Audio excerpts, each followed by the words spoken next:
I was happening, y'all. Breaking news, man. It's your boy Rico from StreetScores. The DC Council has officially voted to return the Washington Commanders, the Burgundy and Gold, to RFK in DC. We got to dive into how we got here. John Kahn wrote an entire article of the timeline. I'm not going to read every word. I'm actually going to skip the majority of it, but we're going to go bit by bit as to how we even got here, where it started, everything in the middle, and where we just caught up to now. I'm going to show y'all some renderings while we're talking, of course, and all of that type of stuff. So make sure y'all stay tuned. We're about to dive into everything and more, but before we do, make sure you stiff on that like button, stiff on the subscription button, stiff on the bell next to that subscription button so you get notification each and every time I release an informative and opinionated video just like this one. Make sure you stay tuned to all of the content. I'm working to come out with another video tonight breaking down all of this Michael Parsons, Terry McLaurin chaos is going on, so stay tuned for that. That'll probably be late tonight / early tomorrow morning, so make sure y'all stay tuned for that. Peep that. And without further ado, let's go dive into this video, man. Let's get it. Adam.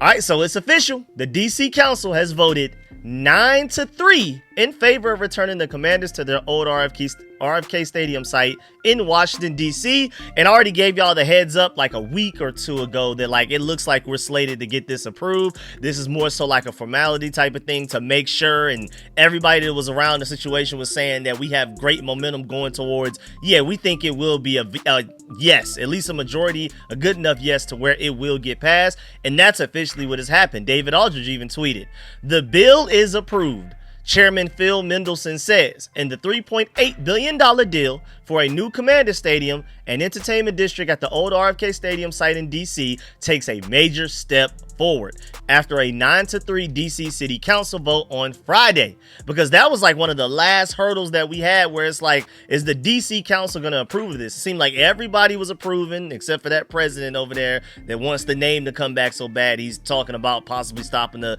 stadium, but he can't stop that, thank goodness. But either way, the most important thing is everything is moving forward. We are good to go. The Commanders will be in D.C. by 2030. Ian Rappaport is even tweeting about it. This is major news. I mean, a team is potentially about to relocate where they are. I mean, technically we're going back to where we used to be, but this is still huge news. I mean, you have all of this Terry stuff going on. That's huge news around us. We're one of the most interesting teams in the entire NFL. I mean, Von Miller pulled up to ring chase. Jaden Daniels already considered a top 5 quarterback. Jaden Daniels, I think, what was it? His Madden rating had him as the 8th or 10th best quarterback in the entire NFL, but he was in the commercial with all of the 99 overalls, which tells you everything you need to know about how terrible Madden's decision was to make Jaden Daniels rank an 85 or something like that. How just bad that decision was, and whatever the math that went on behind that, because they even have him in the commercial with all of the other 99s. It's just crazy. That's the level of his stardom right now.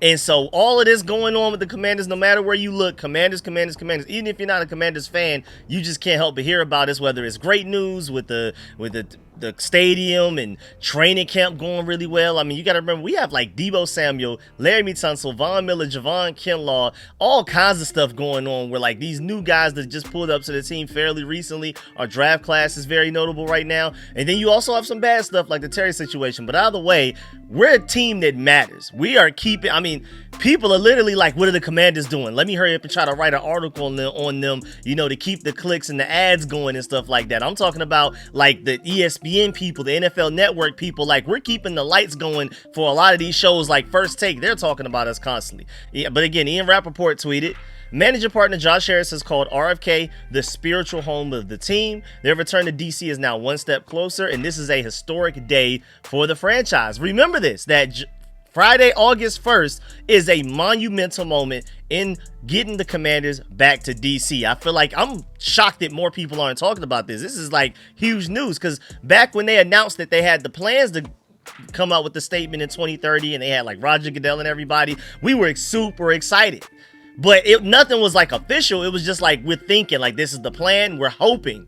Today is the first day where it's we know we are good to go. So this should be just as celebrated as that day was. But I understand, over time people aren't as excited about it, because that was the same time we got some renderings. They even had a lot of Redskins legends like John Riggins and Joe Gibbs pulling up and all of that type of stuff. So it was like a big announcement. I get it, but like this is the one that you should be the most excited about because we are good to go now. You even have a statement from the Commanders president, Mark Klaus, who again has been pulling up the training camp practices. Doesn't have to.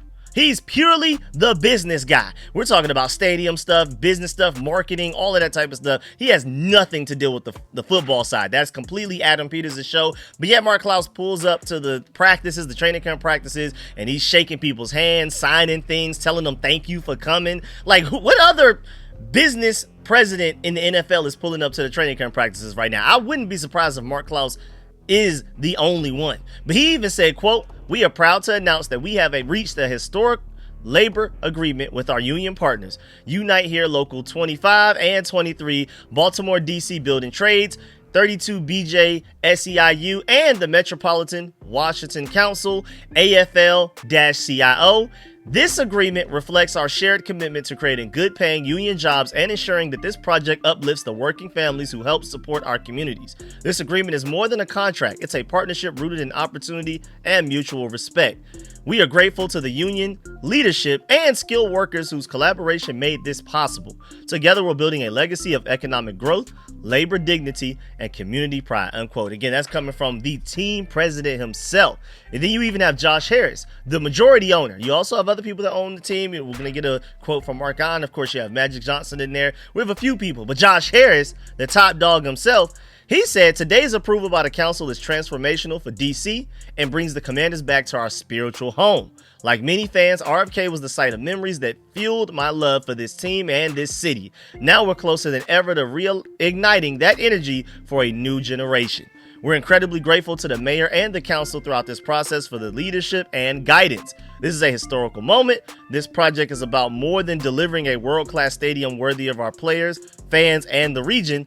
It's about revitalizing the critical part of our city, creating thousands of jobs, and unlocking long-term economic benefits for the district. We look forward to working with our fans, residents, community leaders, and elected officials to deliver on this vision," unquote. And now that, like, we got that out the way, like, we know we are good to go. There will be a stadium in DC at the RFK site by assumed to be 2030. We should be able to play in there for regular season, all of that type of stuff by 2030, right? Now, my interest has shifted towards what is the stadium going to potentially be. Of course, we have these renderings right here that I'm showing y'all throughout this video. But most importantly, Josh Harris like literally said out loud, he has like a whole goal of this being the best stadium ever in human history. Like, forget just in the NFL, forget just in North American sports, period, including the world. Remember, it was like years ago, like a year or two ago, Josh Harris, when he first got here, when he just bought the team from Dan Snyder, he was going around and doing tours of stadiums around the world, not just America, but like going to Europe and looking at their elite, you know, soccer stadiums and things like that, like Barcelona, Real Madrid, all of those type of people. So he was not playing, and I believe that.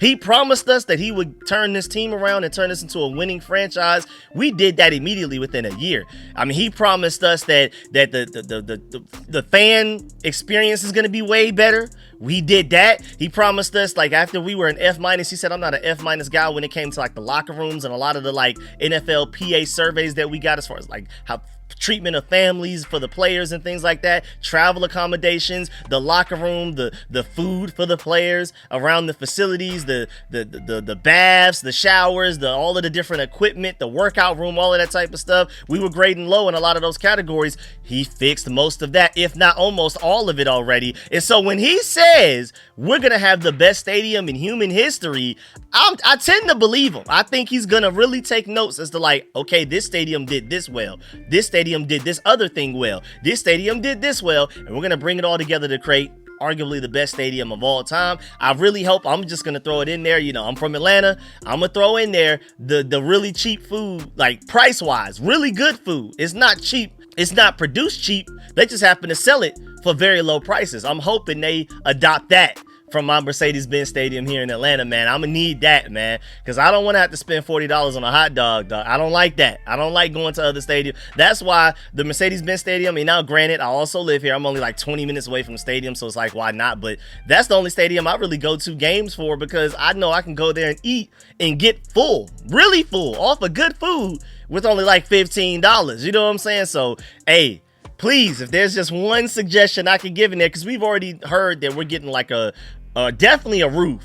But they're trying to see if it may end up actually even being retractable. There's talks, like I talked about on my last video that I talked about the stadium. They plan on building a museum there as well. There's going to be a complete celebration of the Redskins days. Like, we're going to have all of the different trophies, statues, commemorations, celebrations of everybody. All of the legends, all of the greats, Mark Rippon, Darryl Green, everybody, Joe Gibbs, all of that. You know what I'm saying? They want to have a museum on the premises. Of course, they have these plans of like turning it into like an economic area. I don't know if some of y'all that maybe have not been to Atlanta, like we have the Battery that's kind of like that. It's a mini city. It's places to live, places to eat, places to shop, everything. They're trying to do that with RFK. So we have a lot of positive things going towards it. If I had to just throw one more thing in there, make sure the food isn't expensive. So that's all I got, man, because it sounds like they already have a lot of great plans of everything else handled. That's the one suggestion I give them. Then Mark Iron said, huge step forward today towards a transformative and catalytic development for our city. Only happens with extraordinary collaboration between and leadership from Mayor Bowser, Chairman Mendelson, the entire DC Council, and our commander's leadership team. And then John Combe even said, technically there's still one more vote, but for this vote, the one that's coming up to fail this like later in September, it would be like the opposition needs to complete a Hail Mary from its own 5-yard line. So basically, all in all, they are going back to DC. Shouts out to John Combe for that one, just to kind of reassure you, like, yeah, technically they do have one more vote, but it's more of a formality than anything else.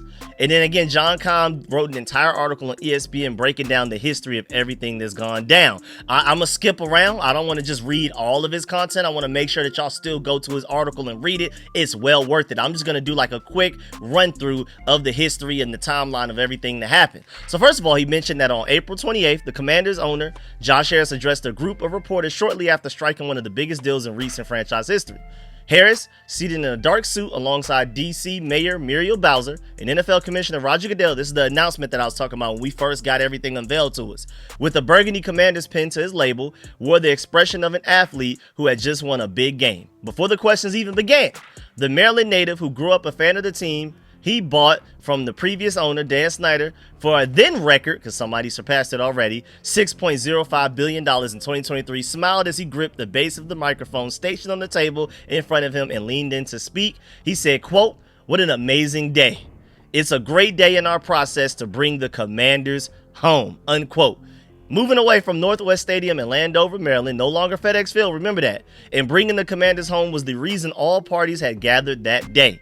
Hours before, the team in the District of Columbia had announced an agreement to build a new $65,000 stadium at the old RFK site in the city from 1961 to 1996. It had served as the spiritual home for Washington's glory days, hosting teams that won 5 conference titles and 3 Super Bowls while becoming one of the NFL's marquee franchises. For Harris, who grew up attending those games at RFK, bringing Washington back to the site was about reconnecting it to the storied past while also trying to scrub away the memories of the previous 24 years when under the stewardship of Snyder, a period that featured more name changes and congressional investigations than playoff seasons. The April announcement marked a major step forward, making that dream a reality. And again, he says a whole bunch of things that I really think y'all should read into, because even just breaking down how it's going to be a 174-acre site and all of that type of stuff. But again, I don't want to read too much. I want to make sure y'all still go check out his article, because it's definitely well deserved. It's a very long thorough. Again, I'm only reading to y'all probably like 10% of it, so make sure y'all go check that out. So now we go backwards. November 2nd, 2022. The Snyder's bombshell announcement. 2 weeks after saying they had no reason to consider selling the Commanders, owners Dan Snyder and Tanya Snyder pivoted hard amid pressure from fellow NFL owners to do so. The announcement of their intentions to sell the franchise was the biggest catalyst, sources from both sides with knowledge of the process said, for the franchise's eventual return to RFK. We wouldn't be here if Dan Snyder didn't sell the team to Josh Harris. When asked at the team, and I just want to let y'all know, it's a mix of Dan Snyder was that bad, and also, Josh Harris is that great, because we probably wouldn't be going back to RFK, especially as soon as 2030, if Dan Snyder would have sold the team to a lot of other owners, possibly. You know what I'm saying? Like Josh Harris, don't forget that just as equally as bad as Dan Snyder was, is as great Josh Harris is. Like, we are lucky to have both. Just not any owner that would have bought this from Dan Snyder would have had us in the position that we're into right now. Also, when asked if the team in the city would be in position had Snyder remained in large, One council member offered a simple answer: nope, straight up. That was the exact quote. Snyder had not developed relationships with the DC government during his time as owner. Bowser told ESPN in December that there were a lot of objections raised to the previous ownership and the direction they took the team. These are exact quotes coming from all of these important people. Then, again, we just broke down what happened November 2nd, 2022.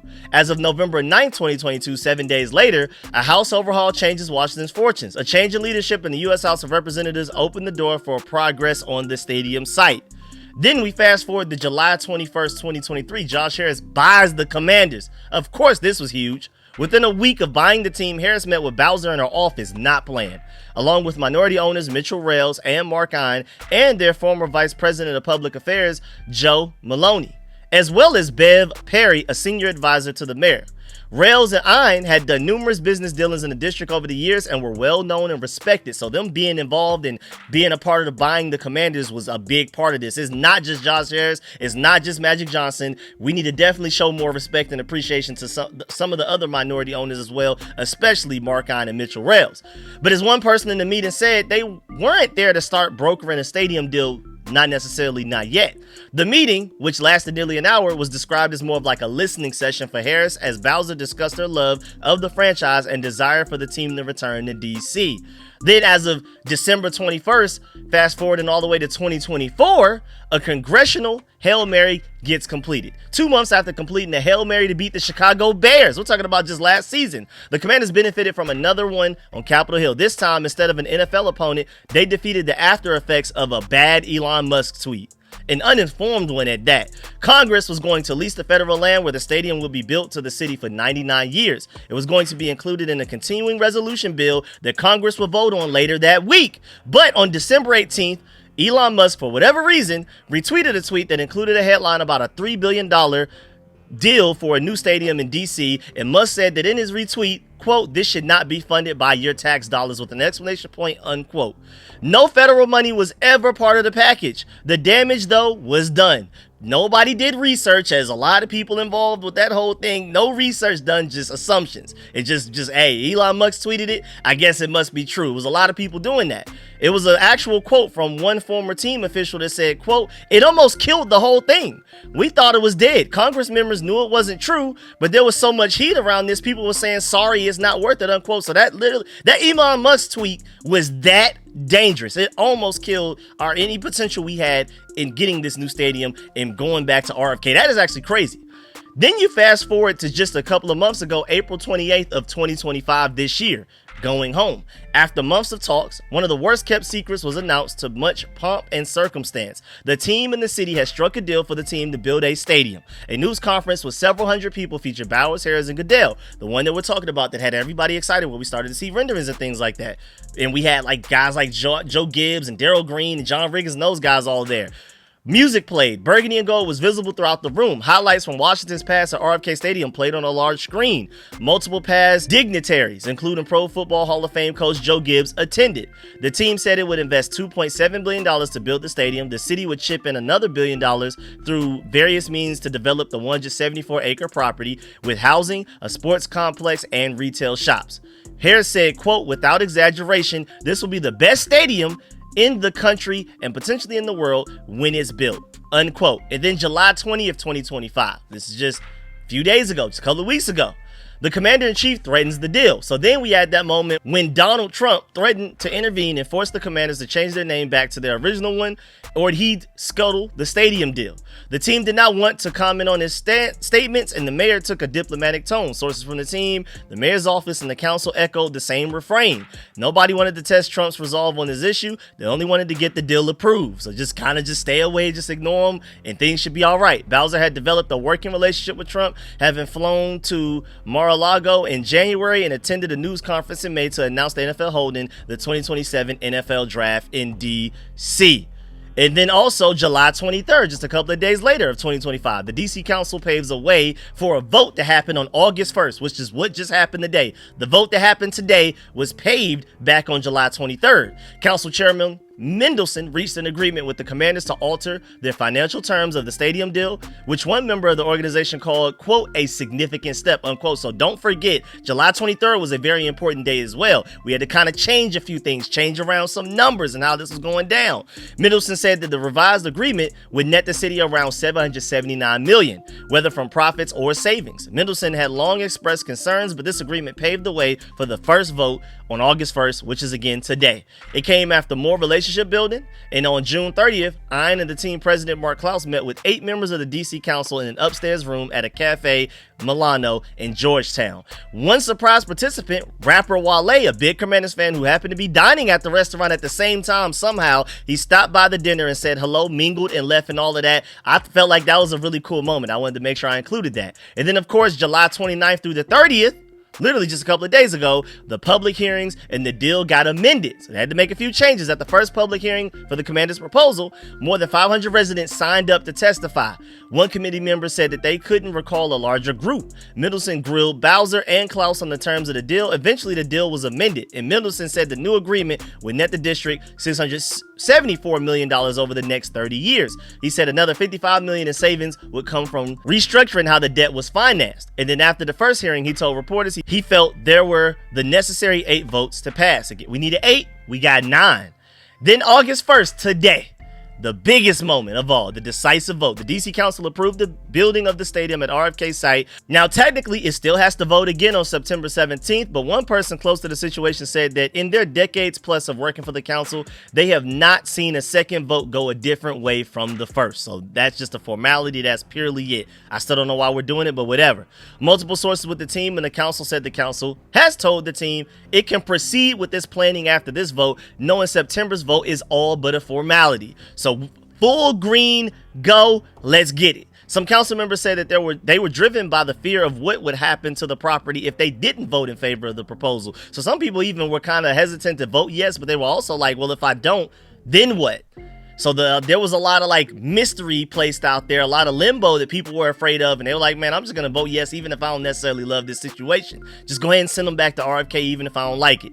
There was no alternative plan in place to consider, and they were worried about the fact that another one wouldn't come into fruition for a while. So again, that's why a lot of people were just like, man, let's just go ahead and get this over with. Let's go ahead and bring these boys back to DC, man. And shouts out to Sidonia Ave. He brought up a good point, man. The real renderings for when the new RFK Stadium site comes out is going to hit like the trailer for the Avengers Doomsday, man. I agree, man. People, I mean, I can't wait. I promise y'all I will react to that immediately. I may even do like a video and a live stream to get y'all's opinions on it and just have it playing over and over again in the background while I react and y'all calling y'all all of that type of stuff, man. We'll see.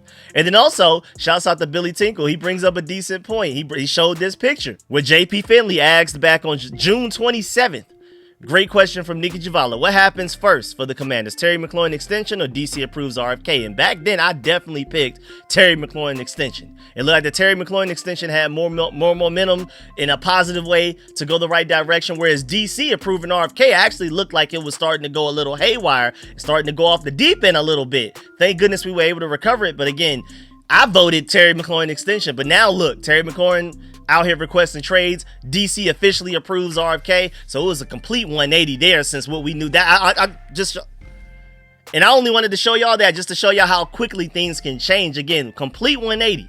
So who knows? Maybe within a couple of days, the Terry McLaurin situation does a complete 180 if the DC one did it already. I mean, again, the DC situation was so bad that we thought Terry's extension would get done before they approved it. Well, they've already approved it again today, August 1st of 2025. Hopefully the Terry McLaurin extension is right behind it.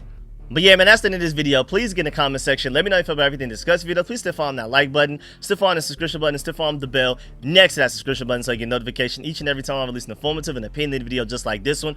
Really appreciate y'all for supporting the video. If you made it this far in a video like this that especially is not technically directly football related, you are the GOAT. I really appreciate you. Salute to you. Thank you personally. Make sure you leave a like on the way out. And of course, let me know in the comment section how you feel about all of this. Of course, I really want to make sure I reemphasize and reiterate, y'all should go read that John Com article of the entire timeline, because again, I only read like 10%, maybe even less of a percentage of that entire article when I ran through that timeline and all of the background information. If you want any like real details on the situation, make sure you go check out that article that John Com wrote on ESPN, literally titled a comprehensive timeline of the Commanders' return to RFK, just to let you know. But either way, I really appreciate y'all. Of course, let me know in the comment section how you feel about everything.